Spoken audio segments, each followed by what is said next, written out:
Hello guys, good morning. Previous class में अपन ने स्थितिज ऊर्जा के आवेशों के निकाय की स्थितिज ऊर्जा का कंसेप्ट अपन ने समझा था और दो आवेशों के निकाय की स्थितिज ऊर्जा अपन ने कैलकुलेट कर ली थी। उसमें था क्या, कुछ भी नहीं था। अपन दोनों आवेशों के निकाय को बना रहे थे। जितना कार्य अपन को कर रहा था दोनों आवेशों के निकाय को बनाने में, वह किया गया कार्य ही उस आवेश के निकाय की स्थितिज ऊर्जा के रूप में संचित हो रहा था। ठीक है, यहाँ पे अपन दो से अधिक बिंदु आवेशों के निकाय की स्थिर विद्युत स्थितिज ऊर्जा ज्ञात करेंगे। ठीक है, कैसे करेंगे? प्रोसेस अपना वही रहेगा जो अपन ने दो आवेशों का निकाय बनाने के लिए किया। यहाँ पे दो से अधिक आवेशों के निकाय बनाने के लिए मान लो कि अपन को जैसे तीन बिंदुओं आवेशों का निकाय बनाना है। बाह्य विद्युत क्षेत्र की अनुपस्थिति में ही बनाएंगे अपन, पहले से कोई विद्युत क्षेत्र नहीं लेंगे। तो सिंपल सी बात है, पहले Q1 आवेश को लेके आओगे तो बाह्य क्षेत्र है नहीं, तो किया गया कार्य आपका क्या होगा? 0 होगा। फिर Q2 आवेश को लेके आओगे तो Q2 आवेश को आप लेके आओगे तो इससे पहले आप Q1 आवेश को ला चुके हो, तो Q1 आवेश के कारण उत्पन्न विद्युत क्षेत्र में आपको क्या करना पड़ेगा? कार्य करना पड़ेगा। उसको अपन W2 कह देंगे। ठीक है, और ऐसे लास्ट में जब आप Q3 आवेश को लेके आओगे ना, तो आपको Q1 प्लस Q2 दोनों की वजह से उत्पन्न विद्युत क्षेत्र में क्या करना पड़ेगा? विभव क्षेत्र में क्या करना पड़ेगा? कार्य करना पड़ेगा। ये तीन आवेशों का निकाय बनाने के लिए आपको जो कुल कार्य करना पड़ेगा ना, वो कार्य ही इन तीनों आवेशों के निकाय की स्थितिज ऊर्जा के रूप में संचित होगा। एक आसान सा प्रोसेस है, इसमें कुछ भी नहीं है। चलो निकाय को मैं थोड़ा सा डिस्क्राइब कर देता हूँ। कुछ स्थितियाँ अपन को लेनी पड़ेंगी और उन स्थितियों के बेसिस पे ही अपन विद्युत विभव को क्या करेंगे, विद्युत विभव को यूज में लेते हुए देखो, Q1 की वजह से उत्पन्न विद्युत विभव को या Q2 की वजह से उत्पन्न विभव को काम में लेते हुए अपन क्या ज्ञात करेंगे? इन आवेशों के निकाय की स्थितिज ऊर्जा काम ज्ञात करेंगे। चलो निकाय को डिस्क्राइब कर देता हूँ, इसमें कोई बड़ी बात नहीं है। निकाय कुछ ऐसा है, तीन आवेशों का निकाय है अपने पास। क्या है? तीन आवेशों का निकाय। एक आपका Q1 आवेश है, एक आपका Q2 आवेश है और एक आपका Q3 आवेश है। Q1 आवेश की स्थिति बिंदु P1 पर है। बिंदु P1 की मूल बिंदु के सापेक्ष स्थिति सदिश क्या बता रही कि भाई बिंदु P की भी तो खुद की कोऑर्डिनेट सिस्टम में अपन को स्थिति बतानी पड़ेगी ना। तो यहाँ पे वही है कि Q1 आवेश बिंदु P1 पर स्थित है और इसका मूल बिंदु के सापेक्ष स्थिति सदिश अपन ने क्या बताया? R1 सदिश बताया। ऐसे Q2 आवेश क्या है? बिंदु P2 पर स्थित है। इस बिंदु P2 का मूल बिंदु के सापेक्ष स्थिति सदिश क्या है? R2 सदिश है। ऐसे Q3 आवेश का जो स्थिति है वो कहाँ है? बिंदु P3 पे है। और Q3 आवेश के लिए देखो क्या स्थिति सदिश अपन ने डिफाइन कर रखा है? R3 सदिश अपन ने डिफाइन कर रखा है। बिंदु P3 पे स्थित है ये Q3 आवेश। साथ में Q1 और Q2 आवेश के बीच की दूरी को मैंने R12 बताया। ऐसे ही Q2 और Q3 आवेश के बीच की दूरी को मैंने क्या बताया? R23। और Q1 और Q3 आवेश के बीच की दूरी को मैंने क्या डिफाइन किया है? R13 डिफाइन किया है। आपको क्या है, कितने भी आवेशों का निकाय बनाना हो, 2 आवेश, 3 आवेश, 4 आवेश, 5 आवेश, इवन आप n आवेशों के निकाय की भी बात करो ना, वो भी इसी तरीके से अपन स्थितिज ऊर्जा कैलकुलेट करेंगे। प्रोसीजर अपना ये रहेगा, पहले Q1 आवेश को आप अनंत से लाके रखोगे बिंदु P1 पर, तो पहले से कोई विद्युत क्षेत्र है नहीं यहाँ पे, तो नहीं है, तो किया गया कार्य क्या हो जाएगा? 0। ठीक है, फिर Q2 को आप यहाँ पे, जैसे इस Q2 को आप यहाँ पे लाके रखोगे ना, देखो इसका प्रोसेस एक बार फिर से रिकॉल कर देता हूँ। अपन को करना क्या है कि Q1 आवेश को आपने बिंदु P1 पे लाके रखा, पहले से कोई विद्युत क्षेत्र या विभव क्षेत्र यहाँ पे नहीं है, तो Q1 को अनंत से यहाँ बिंदु P1 पर लाकर रखने में किए गए कार्य का मान क्या होगा? 0 होगा। ठीक है, फिर अपन क्या लेके आएंगे? Q2 को लेके आएंगे। तो Q2 को यहाँ लाके रखा, बिंदु P2 पे लाके रखा, तो यहाँ बिंदु P2 पे Q1 की वजह से कुछ ना कुछ विभव उत्पन्न होगा कि नहीं होगा? भाई पहले से Q1 आपने लाके रख दिया आवेश, तो Q1 की वजह से बिंदु P2 पर कुछ ना कुछ तो विभव होगा। उस विभव के विरुद्ध आपको क्या करना पड़ेगा? कार्य करना पड़ेगा आवेश Q2 को अनंत से बिंदु P2 तक लाने में। ठीक है, लेकिन अब जैसे आप इस Q3 आवेश की बात करो, तो Q3 आवेश को लेके आओगे आप अनंत से, तो यहाँ तो भैया Q1 पहले से रखा हुआ है, Q2 पहले से रखा हुआ है, तो लाने का विरोध Q1 और Q2 दोनों करेंगे। तो Q1 और Q2 दोनों के विभव के विरुद्ध आपको Q3 को लाना पड़ेगा अनंत से बिंदु P3 तक। तो यहाँ पे Q3 को अलग कार्य करना पड़ेगा। तो तीनों आवेशों का एक निकाय बनाने के लिए आपने अलग अलग 3 स्टेप्स में कार्य किया। Q1 को लेके आए, तब किया गया कार्य W1 आपका 0 है, पहली स्टेप। फिर Q2 को लेके आए तो Q1 की वजह से बिंदु P2 पर उत्पन्न विभव के विरुद्ध आपको कार्य करना पड़ा, स्टेप 2। तीसरी बार में आपने क्या किया, Q3 आवेश को लेके आए अनंत से बिंदु P3 के ऊपर। तो आपको Q1 आवेश और Q2 आवेश के कारण उत्पन्न, Q1 और Q2 दोनों आवेशों की वजह से उत्पन्न विभव क्षेत्र के विरुद्ध क्या करना पड़ेगा, कार्य करना पड़ेगा। यही चीज है, इन सब का कार्य का अपन बीजगणित योग करेंगे, निकाय को बनाने में कुल कार्य ज्ञात कर लेंगे और वही इस निकाय की स्थितिज ऊर्जा के रूप में संचित हो जाएगा। प्रोसीजर को मैंने 2-3 बार रिकॉल कर दिया है, तो मेरे ख्याल से आपको दिमाग में सेट हो गया होगा। अब चलो इसको फॉलो अप करते। देखो ये क्या कह रहा है कि 2 से अधिक आवेशों का निकाय बनाने के लिए, पहली बात तो ये क्या कह रहा है, देखो ये क्या कह रहा है, आपको कुल कार्य ज्ञात करना है, बीजगणित योग करना पड़ेगा। 2 से अधिक आवेशों के निकाय की विद्युत स्थितिज ऊर्जा ज्ञात करने के लिए इन आवेशों में से दो आवेशों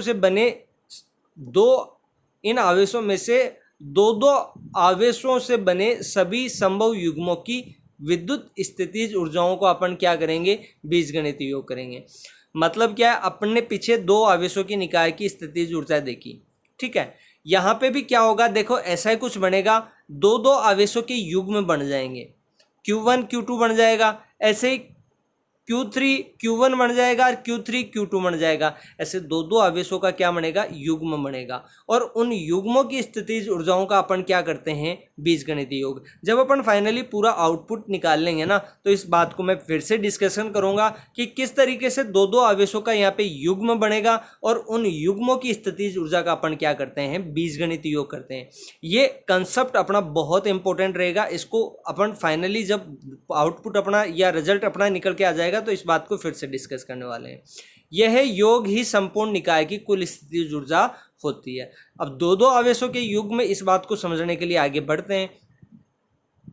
क्या करना है, देखो अपन को Q1 को लेके आए, सबसे पहले अपन को लाना किसको है, Q1 को लेके आना है। तो आपने क्या किया, पहले तो जो मैंने बताया वो स्थितियां बता दी कि डायग्राम में क्या रिप्रेजेंट कर रखा है कि Q1 Q2 Q3 क्रम से 3 आवेश हैं, 3 बिंदुवत आवेश हैं, जिनको P1 P2 और P3 स्थिति पर लाके आपने रखा है। इस संपूर्ण निकाय की स्थिति अपन ऊर्जा कैसे कैलकुलेट कर सकते हैं, एक ड्यू प्रोसीजर फॉलो करेंगे और वो प्रोसीजर मैंने 2-3 बार रिकॉल कर दिया आपका, ठीक है।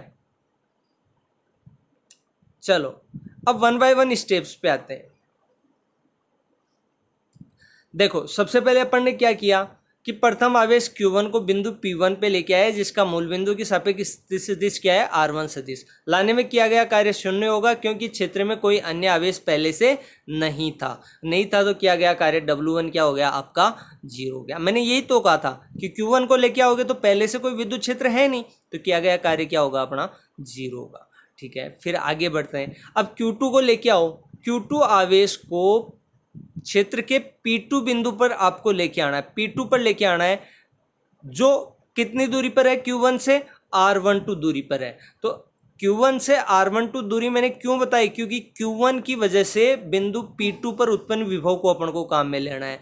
तो किया गया कार्य क्या होगा, W2 Q1 के कारण उत्पन्न विभव कहाँ पे, बिंदु P2 पर, और गुणा Q2 क्या होता है, एक बिंदुवत आवेश के कारण उत्पन्न विभव। बिंदुवत आवेश के कारण उत्पन्न विभव क्या होता है, KQ1 अपॉन में R, KQ1 अपॉन में R। तो यही तो Q2 तो इसके मल्टीपल में है, तो Q2 को तो छोड़ दो, बाकी देखो Q1 आवेश के कारण बिंदु P2 पर उत्पन्न विभव क्या होगा, KQ1 अपॉन में R12, क्योंकि बिंदु P2 की Q1 आवेश से दूरी कितनी है, R12 दूरी है, ठीक है। अब आगे क्या कह रहा हूँ, ये कार्य हो गया आपका Q2 आवेश को लाने में। Q2 आवेश को लेके आए Q1 आवेश के द्वारा उत्पन्न विभव के विरुद्ध, तो किया गया कार्य W2 आपका निकल के आ गया। फिर आपको क्या लेके आना है, Q3 आवेश को लेके आना है। देखो ये Q3 आवेश है, यहाँ पे बुक में कुछ एरर थे, मैंने इसको हटा दिया है। ये क्या कर रहा है, इसी प्रकार Q3 आवेश को अनंत से क्षेत्र के P2 बिंदु पर लाने में किया गया कार्य। अब Q3 को लेके आओगे तो पहले से कौन कौन मौजूद है, Q1 भी मौजूद है और Q2 भी मौजूद है। तो Q1 व Q2 के कारण विभव गुणा Q3। अब दोनों दो बिंदुवत आवेशों की वजह से विभव कैसे निकलेगा, दोनों का बीजगणितीय योग कर दो। तो ये तो Q1 आवेश के कारण उत्पन्न विभव, कहाँ, Q1 आवेश की बिंदु P3 से दूरी क्या है, R13 ली थी देखो अपन ने, और Q2 की बिंदु P3 से दूरी कितनी है भाई, Q1 आवेश की बिंदु P3 से दूरी है, P1 P3 के बीच की दूरी R13 और P2 P3 के बीच की दूरी R23, P2 और P3 के बीच की दूरी R23। तो बिंदुवत आवेश की वजह से Q1 की वजह से विभव ये हो गया P3 पे, और Q2 की वजह से विभव ये हो गया, और गुणा Q3 है ही आपका, तो ये Q3 आ गया। यहाँ दोनों में से 1/4πε0 कॉमन ले लिया है और ये अंदर हो गया। बस ये तो मैथमेटिकल है, ब्रैकेट से किसको बाहर लेना है किसको अंदर करना है ये तो अपन को पता है। Q3 को अंदर कर दिया, 1/4πε0 को बाहर ले लिया। ये किया गया कार्य। निकाय अपन ने बनाया, Q1 को लेके आए, W1 निकाल लिया, जीरो था वो बात अलग है। फिर Q2 को लेके आए तो W2 अपन निकाल लिए, फिर Q3 को लेके आए तो W3 अपन निकाल लिए। अब बात है कि कुल कार्य, इन सभी आवेशों के निकाय की कुल स्थितिज ऊर्जा क्या होगी, किए गए कार्य के योगफल के बराबर होगी। तो स्थितिज ऊर्जा U बराबर अपन ने क्या कर दी, W1 plus W2 plus W3। W1 zero है, ये W2 आ गया और ये आपका W3 आ गया। तो ये जीरो प्लस में कोई मतलब नहीं है, इसको तो हटाओ यहाँ से, और 1/4πε0 काम में ले लो। देखो यहाँ पे Q1 Q2 बटा में R12, Q1 Q2 अपॉन में R13, Q2 Q3 अपॉन में R23। 1/4πε0 सबके साथ गुणा होगा, तो यहाँ देखो ये इसके साथ गुणा होगा, तो ये Q1 और Q2 दो आवेशों की निकाय की स्थितिज ऊर्जा हो गई। ऐसे ही ये इसके साथ और इसके साथ, ये इस टर्म के साथ गुणा हो जाएगा, 1/4πε0 इस टर्म के साथ गुणा होगा, तो ये Q1 और Q3 आवेशों का, दो आवेशों के युग्मों का निकाय बन गया, तो इसकी स्थितिज ऊर्जा हो गई। ऐसे यदि 1/4πε0 को इसके साथ गुणा कर दें तो Q2 और Q3 आवेश, दो आवेशों के युग्म की क्या हो गई, स्थितिज ऊर्जा हो गई। और जो सबसे पहले मैंने डिस्कस किया था, मैंने कहा था कि लास्ट में जब रिजल्ट निकल के आएगा तो डिस्कस करेंगे। स्टार्टिंग पे एक बात आई थी, क्या आई थी, कि जितने भी आपको आवेशों का निकाय दे रखा है, इनमें से दो दो आवेशों से बने सभी संभव युग्मों की विद्युत स्थितिज ऊर्जाओं के बीजगणितीय योग से आपको कुल स्थितिज ऊर्जा निकाय की प्राप्त होगी। तो दो आवेशों का युग्म बना के नहीं बना, जोड़ा बना के नहीं बना, यही तो बात मैं कह रहा हूं। देखो लास्ट में वापस आओ, यहां तक अपन पहुंच गए थे। मैं क्या कह रहा हूं यहाँ पे, मैं ये कहना चाह रहा हूं कि यहाँ पे देखो 1/4πε0 इसके साथ भी गुणा होगा, इसके साथ भी गुणा होगा और इसके साथ भी गुणा होगा। तो यहाँ इसके साथ गुणा होगा, तो ये दो आवेशों की निकाय की स्थितिज ऊर्जा का फॉर्मूला है, और ये आपका इसके साथ गुणा होगा तो ये भी दो आवेशों के युग्मों के स्थितिज ऊर्जा का फॉर्मूला हो गया, इसके साथ गुणा होगा तो भी दो आवेशों के युग्मों की स्थितिज ऊर्जा का क्या होगा, फॉर्मूला होगा। That's it. मैं यही तो स्टार्टिंग में कह रहा था कि जितने आप आवेशों के निकाय को बनाइए, लेकिन उनमें सभी के जितने संभव दो आवेशों के युग्म बनेंगे ना, उन युग्मों की स्थितिज ऊर्जाओं का बीजगणितीय योग क्या होगा, पूरे निकाय की स्थितिज ऊर्जा के बराबर होगा। यहाँ में कुछ भी नहीं है, ये फॉर्मेशन आपका निकल के आ गया। Q1 Q2 बटा में R12, Q2 Q3 अपॉन में R13 और Q2 Q3 अपॉन में R23। बात समझ में आ गई। ये तीन आवेशों के निकाय की विद्युत स्थितिज ऊर्जा को प्रदर्शित कर रहा है। यहाँ पे तीन ही पद हैं, लेकिन जब आप देखो चार आवेशों के निकाय की बात करोगे, चलो ये डायरेक्ट इसमें आपकी बुक के अंदर निकाल के दे रखा है आपको कि चार आवेशों के निकाय की स्थितिज ऊर्जा का व्यंजक है, लेकिन इसको अपने वही प्रोसीजर है उसमें समझते हैं। Q1 को लेके आए, बाह्य क्षेत्र पहले से है नहीं तो W1 जीरो, खेल खत्म। Q2 को लेके आए तो Q1 के विरुद्ध कार्य करना पड़ेगा एक पद। फिर Q3 को लेके आए तो Q1 के विरुद्ध कार्य करना पड़ेगा, Q1 के द्वारा उत्पन्न विभव के विरुद्ध कार्य करना पड़ेगा और Q2 के द्वारा उत्पन्न विभव के विरुद्ध कार्य करना पड़ेगा। तो इसमें दो पद, एक पहले का और दो पद इसके आ गए, ठीक है, तीन पद हो गए।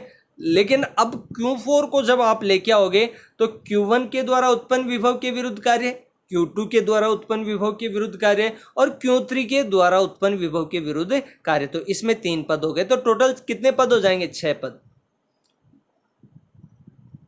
6 पद हुए कि नहीं हुए। अब इसमें देखो आप Q2 आवेश को लेके आए तो Q2 आवेश के लिए किया गया कार्य आपका क्या होगा, Q1 Q2 अपॉन में R12। फिर Q3 आवेश को आप लेके आए तो Q3 आवेश को लेके आओगे तो देखो Q1 के विरुद्ध किया गया कार्य, और एक Q3 आवेश को लेके आए हो तो देखो Q2 के विरुद्ध किया गया कार्य। ये दो टर्म्स आपकी W2 से बिलोंग करती हैं, ठीक है। W3 से देखो Q4 को लेके आए, यहाँ पे Q4 को लेके आए तो Q1 के विरुद्ध कार्य करना पड़ा इस स्टेप में। देखो ऐसे Q4 को लेके आए तो Q2 के विरुद्ध कार्य करना पड़ेगा, ऐसे Q4 को लेके आए तो Q3 के विरुद्ध कार्य करना पड़ेगा। तो इसके 3 स्टेप हो गई। ये फॉर्मेशन ऐसा है, फॉर्मूला आपको लिखना आना चाहिए। Q1 को लेके आए किया गया कार्य, अकेले का कोई कार्य नहीं है, बाह्य क्षेत्र है नहीं।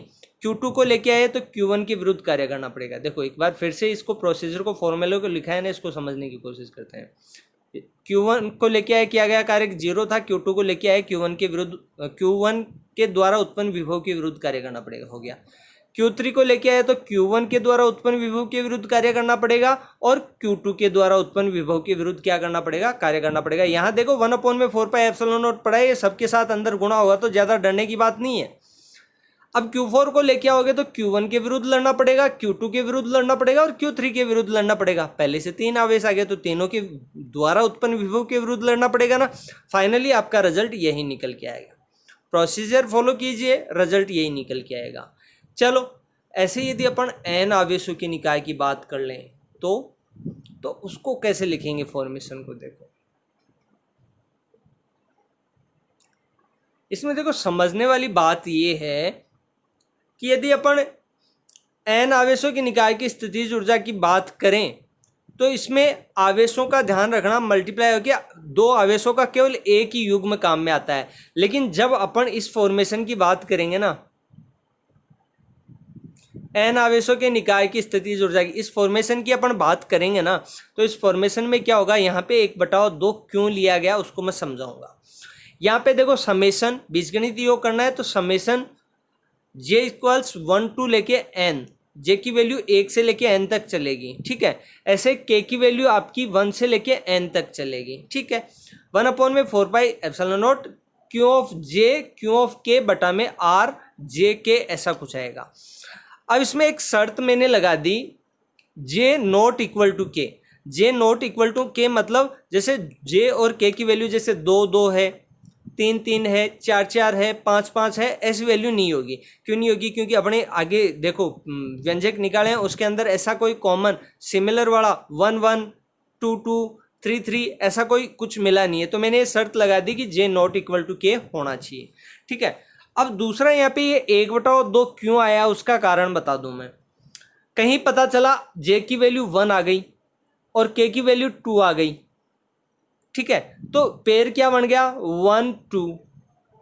ऐसे ही फिर j की वैल्यू पता चली 2 आ गई और k की वैल्यू क्या आ गई 1 आ गई, तो ये 2 1, ये भी 2 आवेशों का निकाय है और ये भी उन्हीं 2 आवेशों का निकाय है, Q1 और Q2, और ये दूसरे वाला भी Q1 और Q2 2 आवेशों का क्या है, निकाय है। तो यहाँ पे 2 आवेशों के युग्मों का 2 पद आ गए और उन 2 पदों को जोड़ के लिए आप लिखोगे तो उसको वापस सिंगल करने के लिए, एक ही पद लेने के लिए आपने क्या कर दिया, 1/2 से गुणा कर दिया है। बात समझ में आ गई होगी। आपने फिर से समझ लो इस बात को, इस फॉर्मेशन के अंदर कि ये शर्त लगा के आपने ये चीज़ तो हटा दी कि 1 1 2 2 3 3 4 4 ऐसे पद नहीं आएंगे, तो ये तो हट गया। दिक्कत ये, जैसे आपका j का मान क्या ले लिया आपने, 1 ले लिया, और k का मान फिर आगे जाके 1 पहले फिर 2 ले लिया, तो यहाँ पे 2 आवेश Q1 और Q2 के लिए एक युग्म तो ये बन गया। अब फिर पता चला j के लिए आपने 2 लिया और k के लिए आपने क्या लिया 1 ले लिया, तो उन्हीं 2 आवेशों का एक और युग्म बन गया कि नहीं बन गया, तो 2 पद आ गए आपके, और एक ही परिमाण को आप 2 बार जोड़ोगे तो मतलब क्या, उसको 2 बार गुणा करना, तो उसको वापस हटाने के लिए आपने 1/2 से क्या कर दिया, गुणा कर दिया। और ये प्रत्येक पद के साथ होगा, ये प्रत्येक पद के साथ होगा, तो 1/2 सारे पदों के साथ गुणा होगा ना, तो मान आधा आधा हो जाएगा, जुड़ेगा तो वापस क्या हो जाएगा, 1 हो जाएगा। दैट्स वाई देखो इसका मीनिंग यहाँ पे समझाया भी है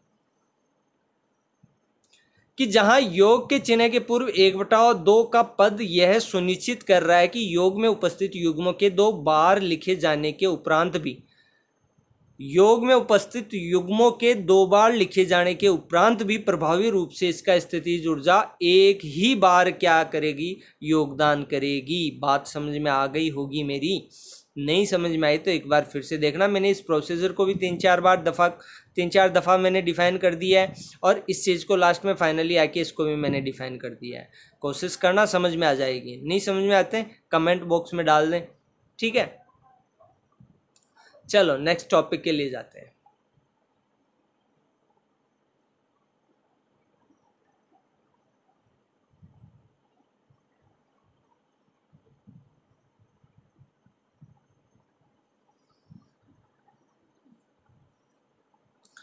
नेक्स्ट टॉपिक क्या है अपना, विद्युत क्षेत्र में विद्युत द्विध्रुव के घूर्णन में कितना कार्य करना पड़ रहा है। कोई विद्युत क्षेत्र है अपने पास, यूनिफॉर्म इलेक्ट्रिक फील्ड है पहले से, जिसमें विद्युत द्विध्रुव को आपको घुमाना है, घूर्णन करना है। एक पीछे अपन ने देखा था कि विद्युत क्षेत्र में आपने विद्युत द्विध्रुव को रखा है, और विद्युत द्विध्रुव पर विद्युत द्विध्रुव के दोनों बिंदुओं आवेश पे समान परिमाण का लेकिन विपरीत दिशा में क्या लग रहा था, बल लग रहा था। लेकिन वो दोनों बल क्या थे, आपके संरेखीय नहीं थे। इस वजह से वो दोनों बल द्विध्रुव पे क्या कर रहे थे, बल आघूर्ण उत्पन्न कर रहे थे। और उस बल आघूर्ण की वजह से क्या हो रहा था, उस बल आघूर्ण की वजह से क्या हो रहा था, उस बल आघूर्ण की वजह से द्विध्रुव को ये बल आघूर्ण क्या कर रहा था, घुमा के विद्युत क्षेत्र के समांतर लाने का प्रयास कर रहा था। तो यहाँ पे आपको द्विध्रुव को क्या करना है, विद्युत क्षेत्र में घुमाना है। तो ऑब्वियस सी बात है, उस विद्युत क्षेत्र के विरुद्ध आपको क्या करना पड़ेगा, कार्य करना पड़ेगा। जो कार्य करना पड़ेगा वो कार्य ही अपन को कैलकुलेट करना है। यहाँ पे देखो, ठीक है, निकाय बनाते हैं, कुछ भी नहीं करना। आपको क्या करना है, चलो जो लिखा हुआ है थ्योरेटिकली उसी को डिफाइन कर देता हूँ कि किसी विद्युत द्विध्रुव को विद्युत क्षेत्र में रखने द्विध्रुव पर क्या लगता है, एक बल युग्म लगता है। कैसे लगता है, ये चैप्टर 1 में अपन डिस्कस कर चुके हैं। जो इसे क्षेत्र की दिशा में संरेखित करने का क्या करता है, प्रयास करता है। अंततः द्विध्रुव क्या होता है, इस बल युग्म की वजह से द्विध्रुव क्या होगा, साम्य अवस्था को प्राप्त कर विद्युत क्षेत्र के अनुदिश हो जाता है। इस प्रकार एक समान विद्युत क्षेत्र में रखे द्विध्रुव को साम्य अवस्था से घुमाने में क्या करना पड़ेगा, कार्य करना पड़ेगा। ये चैप्टर 1 का कंसेप्ट है कि आप जब एक समान विद्युत क्षेत्र में किसी विद्युत द्विध्रुव को रखते हो ना, तो रखने पे क्या होगा, उसके दोनों द्विध्रुव के दोनों बिंदुओं आवेशों पे युग्म के रूप में बल कार्य करेगा। एक प्लस क्यू आवेश पर विद्युत क्षेत्र की दिशा में बल कार्य करेगा, और माइनस क्यू आवेश पर विद्युत क्षेत्र के विपरीत दिशा में कार्य करना पड़ेगा। दोनों बलों का परिमाण बराबर होता है, लेकिन दिशा एक दूसरे के विपरीत होती है। साथ में दोनों बलों की क्रिया रेखा भी एक दूसरे को नहीं काटती है। तो उस कारण से क्या होता है, ये दोनों बल युग्म के रूप में कार्य करके बल आघूर्ण उत्पन्न करते हैं। टो बराबर पी साइन थीटा अपन ने पढ़ा था। ये बल आघूर्ण क्या करता है, द्विध्रुव को घुमा के विद्युत क्षेत्र के समांतर लाने का प्रयास करता है और साम्य अवस्था में आ जाता है। अब साम्य अवस्था में आने के बाद जब अपन द्विध्रुव को घुमाते हैं ना, तो घुमाने के लिए इस बल आघूर्ण के या विद्युत क्षेत्र के विरुद्ध आपको क्या करना पड़ेगा, कार्य करना पड़ेगा। और वही कार्य आपको यहाँ पे कैलकुलेट करना है। चलो डायग्राम समझ लीजिए। देखो, ये साम्य अवस्था में ले आए तो एक तो बल लग रहा है विद्युत क्षेत्र के अनुदिश। यहाँ पे आपका प्लस क्यू आवेश है, यहाँ पे क्या है, प्लस क्यू आवेश, और यहाँ पे क्या है आपका माइनस क्यू आवेश है द्विध्रुव का। तो ए बी द्विध्रुव आपका विद्युत क्षेत्र के अनुदिश हो गया, मतलब साम्य अवस्था में आ गया। तो इस पे बल लगेगा विद्युत क्षेत्र के विपरीत दिशा में, और इस पे बल लगेगा विद्युत क्षेत्र के अनुदिश। ये साम्य अवस्था स्थिति हो गई। अब इस द्विध्रुव को आपको धीरे धीरे घुमाना है। इस बल आघूर्ण टो बराबर पी साइन थीटा के विरुद्ध घुमाना है। तो घुमाने में किया गया कार्य क्या होगा, डब्ल्यू बराबर ये बल आघूर्ण गुणा घुमाने में अल्प विस्थापन। ठीक है, तो वो किया गया कार्य देख लो।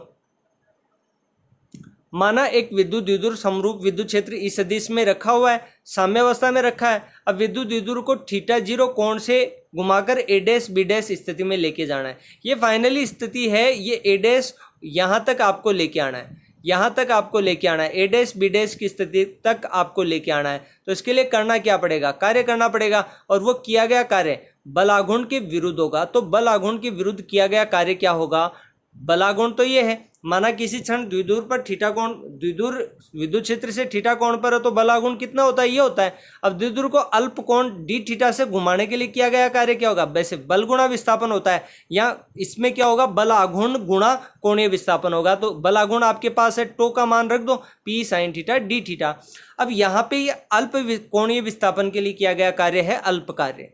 अब कुल कार्य ज्ञात करना है तो प्रारंभिक स्थिति से अंतिम स्थिति तक क्या कर दो, समाकलन कर दो। थीटा प्रारंभ में क्या था, 0 डिग्री था, और कहाँ तक घुमाना है, मान लो थीटा डिग्री तक घुमाना है, तो आपने इस लिमिट तक क्या कर दिया, इंटीग्रेशन कर दिया। ये देखो आपने क्या कर दिया, यहाँ पे इंटीग्रेशन कर दिया।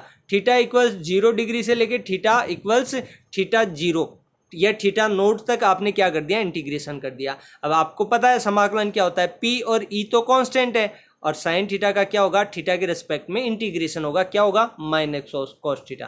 नेक्स्ट हम देखिए,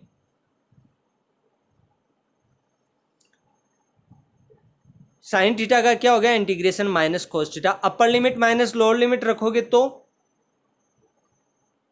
यहां पे देखो ये माइनस में टर्म है, तो upper limit minus, upper limit तो क्या है, इसको क्या रखना पड़ेगा, माइनस कॉस, इसको क्या रखना पड़ेगा, माइनस कोस थीटा 0 डिग्री, और माइनस कोस 0 डिग्री, तो प्लस का क्या हो जाएगा, कोस 0 डिग्री हो जाएगा। बात समझ में आई, कोस 0 डिग्री हो जाएगा। तो इस कोस 0 को तो इसने क्या लिख लिया, पहले लिख लिया, और इसको बाद में लिख दिया। तो कोस 0 डिग्री माइनस कोस थीटा, कोस 0 का मान क्या होता है, 1 होता है। तो ये किया गया कार्य क्या हो गया, W बराबर पी ब्रैकेट के अंदर 1 माइनस कॉस थीटा 0। ठीक है, यदि थीटा का मान 0 डिग्री है तो इस सिचुएशन में यहाँ पे आपने कोस 0 का मान क्या रख दिया है, 1 रख दिया है। ये आपका किए गए कार्य का मान निकल के आ गया। आप ध्यान रखना, इस व्यंजक को आगे फिर से काम में लेंगे तो फिर कहोगे सर आपने डायरेक्ट काम में ले लिया। इसको याद रखना, किया गया कार्य, किसी भी विद्युत द्विध्रुव को विद्युत क्षेत्र में थीटा कोण पर घुमाने में किया गया कार्य क्या होगा, W बराबर पी ब्रैकेट के अंदर 1 माइनस कॉस थीटा। ये तो था 0 डिग्री मतलब साम्यावस्था से घुमाने में किया गया कार्य। अब 3 विशेष स्थितियां और देख लेते हैं अपन। पहली स्थिति क्या है, पहली स्थिति में आपने थीटा 1 कोण से थीटा 2 कोण तक घुमाया, तो कोस थीटा 1 माइनस क्या हो जाएगा, कोस थीटा 2। कोस 0 की जगह थीटा 1 रख दो और कोस थीटा नोट की जगह थीटा 2 रख दो, तो किया गया कार्य क्या होगा, W बराबर पीई ब्रैकेट के अंदर cos theta 1 minus cos theta 2। ऐसे यदि थीटा 1 का 0 डिग्री है और थीटा 2 90 डिग्री तक आपको घुमाना, तो कोस 0 का तो मान 1 होता है और कोस 90 का मान क्या होता है, 0। तो ये टर्म तो 0 हो गई और ये बच गई। यहाँ पे कोस 0 का मान 1 होता है, तो किया गया कार्य क्या होगा, W बराबर पीई। ऐसे यदि एक और स्थिति पे अपन और बात करते हैं, यदि थीटा 1 का मान 0 डिग्री और थीटा 2 का मान क्या हो, 180 डिग्री हो, तो यहाँ पे रखोगे मान तो क्या होगा, कोस 0 का मान 1, कोस 180 का -1, तो माइनस आगे वाले माइनस से गुणा होके प्लस हो जाएगा। तो किया गया कार्य क्या हो जाएगा, W बराबर 2 पीई। किया गया कार्य क्या हो जाएगा, W बराबर 2 पीई। चलो एक और है, छोटा सा टॉपिक बचा हुआ है इस चैप्टर का, इसके बाद ये चैप्टर फिनिश हो जाएगा। बढ़ते हैं आगे। अब किया गया कार्य आपने कैलकुलेट किया, ये किया गया कार्य ही तो स्थितिज ऊर्जा के रूप में संचित होता है। ये किया गया कार्य ही स्थितिज ऊर्जा के रूप में संचित होता है, लेकिन इसको अपन एक अलग तरीके से निकालते हैं, उसी प्रोसीजर से कि अपन क्या कर रहे हैं, आवेशों को अनंत से लेके आ रहे हैं। कहाँ से लेके आ रहे हैं, अनंत से लेके आ रहे हैं। कहाँ रख रहे हैं, यदि बाह्य क्षेत्र उपस्थित है तो उस क्षेत्र में, यदि पहले से कोई आवेश रखा हुआ है तो उस आवेश के द्वारा उत्पन्न विद्युत क्षेत्र में।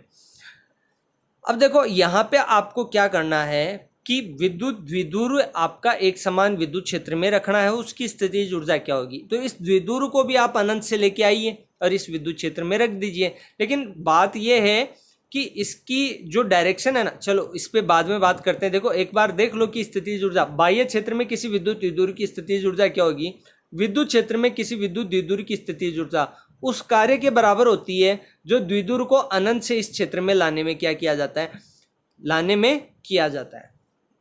देखो बात यह है कि आपका यहाँ पे देखो अनंत से आप लेके आ रहे हो इस द्विध्रुव को और विद्युत क्षेत्र के समांतर इस तरीके से लेके आ रहे हो। यहाँ पे प्लस क्यू आवेश है, यहाँ पे माइनस क्यू आवेश है। आप अनंत से लेके आओगे तो प्लस क्यू आवेश पर विद्युत क्षेत्र की वजह से प्लस क्यू ही बल लगेगा, इधर माइनस क्यू ही बल लगेगा। ठीक है, लेकिन विस्थापन किसका ज्यादा होगा, विस्थापन माइनस क्यू आवेश का ज़्यादा होगा। कितना ज़्यादा होगा? 2a विस्थापन ज़्यादा होगा, तो उतना ही ज़्यादा आपको क्या करना पड़ेगा? अनंत कार्य करना। क्यों भाई? माइनस क्यू आवेश आगे है ना, आगे लेके जाना पड़ेगा। एक ही बिंदु से अनंत से लेके आ रहे हैं प्लस क्यू को और अनंत से लेके आ रहे हैं माइनस क्यू को, तो माइनस क्यू आवेश को 2a ज़्यादा विस्थापित करना पड़ेगा। तो माइनस क्यू आवेश के लिए आपको क्या ज़्यादा कार्य करना पड़ेगा? बात समझ में आई? प्लस क्यू आवेश को भी आप अनंत से बिंदु बी तक ला रहे हो और माइनस क्यू आवेश को कहाँ? अनंत से लेके आप बिंदु ए तक ला रहे हो और आवेशों का ये युग्म द्विध्रुव आप बना रहे हो। तो आपको आवेश माइनस क्यू आवेश के लिए क्या करना पड़ेगा? अतिरिक्त कार्य करना पड़ेगा या ज़्यादा कार्य करना पड़ेगा। चलो उस कार्य को भी डिस्कस कर लेंगे। इसमें क्या है कि विद्युत क्षेत्र ई सदिश, एक विद्युत द्विध्रुव को अनंत से समरूप विद्युत क्षेत्र ई सदिश में इस प्रकार लाया जाता है कि द्विध्रुव आघूर्ण पी सदिश, पी सदिश की दिशा क्या होती है? माइनस क्यू आवेश से प्लस क्यू आवेश की ओर। ध्यान रखना, याद रखना, बताया हुआ पहले ही चैप्टर में। इसकी पी सदिश की दिशा क्या हो? सदैव विद्युत क्षेत्र ई सदिश की दिशा में ही रहे। अब यहाँ पे पी सदिश और ई सदिश की दिशा देखो एक ही है। माइनस क्यू आवेश से प्लस क्यू आवेश की ओर क्या होती है? पी सदिश की दिशा, और विद्युत क्षेत्र की दिशा भी तो क्या है? ये। तो आप द्विध्रुव को लेके तो आओगे यहाँ इस विद्युत क्षेत्र में, लेकिन साथ में शर्त ये है कि पी सदिश और ई सदिश की दिशा क्या होनी चाहिए? समान होनी चाहिए, बदलनी नहीं चाहिए। पूरे रास्ते दोनों सेम दिशा में होने चाहिए। ठीक है। अब देखो यहाँ पे आपने देखा ऊपर कि विद्युत क्षेत्र के कारण प्लस क्यू आवेश पर कितना बल लगेगा? विद्युत बल, क्यू ई बल, वो विद्युत क्षेत्र की दिशा में लगेगा। और माइनस क्यू आवेश पर कितना बल लगेगा? माइनस क्यू ई सदिश, जो विद्युत क्षेत्र के विपरीत दिशा में कार्य करेगा। अतः द्विध्रुव को विद्युत क्षेत्र में लाने के लिए प्लस क्यू आवेश पर बाह्य कार्य किया जाता है, जबकि माइनस क्यू आवेश पर विद्युत क्षेत्र ही कार्य करता है। लेकिन अनंत से विद्युत क्षेत्र में आने पर माइनस क्यू आवेश को प्लस क्यू आवेश की तुलना में, माइनस क्यू आवेश को प्लस क्यू आवेश की तुलना में क्या है? 2a दूरी अधिक तय करनी पड़ती है। कितनी दूरी अधिक तय करनी पड़ती है? 2a दूरी अधिक तय करनी पड़ती है। तो आवेश माइनस क्यू द्वारा किया गया कार्य अधिक होगा और ऋणात्मक होगा। ऋणात्मक क्यों होगा? क्योंकि माइनस क्यू आवेश पर किया गया कार्य विद्युत क्षेत्र द्वारा किया गया कार्य, तो वो तो ऋणात्मक ही लेते हैं अपन। अतः विद्युत क्षेत्र द्वारा किया गया कार्य क्या होगा? माइनस क्यू आवेश पर बल और चली गई अतिरिक्त दूरी। तो माइनस क्यू आवेश पर बल क्या है? माइनस क्यू ई, और चली गई अतिरिक्त दूरी क्या है? माइनस क्यू आवेश द्वारा 2a। इसको मल्टीप्लाई किया, क्यू इंटू 2a को आप क्या लिख सकते हो? p, तो w क्या हो गया? Minus P. ये तो कार्य था, आपने क्या किया? अनंत से लेके द्विध्रुव को यहाँ पे लेके आए। वेट, अभी वेट, ये कार्य क्या होगा? विद्युत क्षेत्र ई सदिश के समांतर रखे गए द्विध्रुव की स्थितिज ऊर्जा के रूप में संचित होगा। द्विध्रुव की स्थितिज ऊर्जा के रूप में संचित होगा। ये तो आपने द्विध्रुव को साम्यावस्था में लाके रखा, अतः विद्युत क्षेत्र ई सदिश के समांतर आपने लाके रखा, तो द्विध्रुव की स्थितिज ऊर्जा क्या हो गई? U1 equals minus PE. लेकिन पता चले कि आपको समांतर तो रखना ही नहीं था, आपको तो थीटा कोण पे रखना था। तो थीटा कोण पर रखने के लिए आपको क्या करना पड़ेगा? इसको घुमाना पड़ेगा। तो घुमाने में अतिरिक्त कार्य करना पड़ेगा, तो वो कार्य भी आपका स्थितिज ऊर्जा के रूप में संचित होगा। तो घुमाने में किया गया अतिरिक्त कार्य आपने अभी भी पीछे निकाला था, पीई 1 माइनस कॉस थीटा। याद है ये टर्म निकाली थी अभी? किया गया कार्य W बराबर, यहाँ पे अब समांतर लाने में किया गया कार्य U1 बराबर माइनस पीई हो गया, और घुमाने में किया गया अतिरिक्त कार्य क्या हो गया? U2 बराबर पीई, ब्रैकेट के अंदर 1 माइनस कॉस थीटा हो गया। कुल कार्य मतलब कुल स्थितिज ऊर्जा क्या होगी द्विध्रुव की? अतः विद्युत क्षेत्र में थीटा कोण पर स्थित द्विध्रुव की स्थितिज ऊर्जा, दोनों को जोड़ दो, स्थितिज ऊर्जा माइनस पीई और पीई 1, इसको जोड़ोगे, ब्रैकेट हटाओगे, तो U बराबर क्या निकल के आ गई? Minus PE cos theta. और अदिश गुणनफल के रूप में आप क्या लिख सकते हो? U बराबर माइनस पी सदिश डॉट ई सदिश। ये अदिश गुणनफल के रूप में है। अच्छा, इसके लिए भी अपन 2-3 स्थितियां और डिस्कस कर सकते हैं, जैसे पीछे वाले टॉपिक में डिस्कस की थी। और वो विशिष्ट स्थितियां क्या हैं? पहली है कि यदि द्विध्रुव विद्युत क्षेत्र से 0 डिग्री कोण पर हो, तो कोस 0 का मान क्या होता है? कोस 0 का मान 1 होता है। तो स्थितिज ऊर्जा क्या होगी उसकी? U बराबर माइनस पी। ध्यान रखना, द्विध्रुव क्या है? विद्युत क्षेत्र के समांतर, ये मतलब थीटा 0 डिग्री। तो सिचुएशन में क्या होगा? स्थितिज ऊर्जा U बराबर माइनस पीई रह जाएगी। ऐसे यदि अपन लंबवत घुमाना चाहें, तो लंबवत स्थिति के लिए बात कर रहे हो, तो कोस 90 डिग्री हो जाएगा। कोस 90 का मान 0 होता है, तो लंबवत स्थिति में द्विध्रुव की स्थितिज ऊर्जा क्या होगी, 0 होगी। ठीक है, एक और केस उसको डिस्कस कर लेते हैं। वो क्या कह रहा है, वो ये कह रहा है यदि 180 डिग्री कोण तक द्विध्रुव की स्थिति की बात कर रहे हैं। द्विध्रुव कैसा है, विद्युत क्षेत्र में विद्युत क्षेत्र के प्रति समांतर है, मतलब 180 डिग्री के कोण पर है। तो कोस 180 का मान क्या होता है, -1। तो -1 होगा तो उस सिचुएशन में क्या होगा, स्थितिज ऊर्जा क्या हो जाएगी, Pe हो जाएगा। और ये द्विध्रुव की स्थायी संतुलन की स्थिति कहलाती है। स्थिति केस फर्स्ट में आपने बात की थी ना,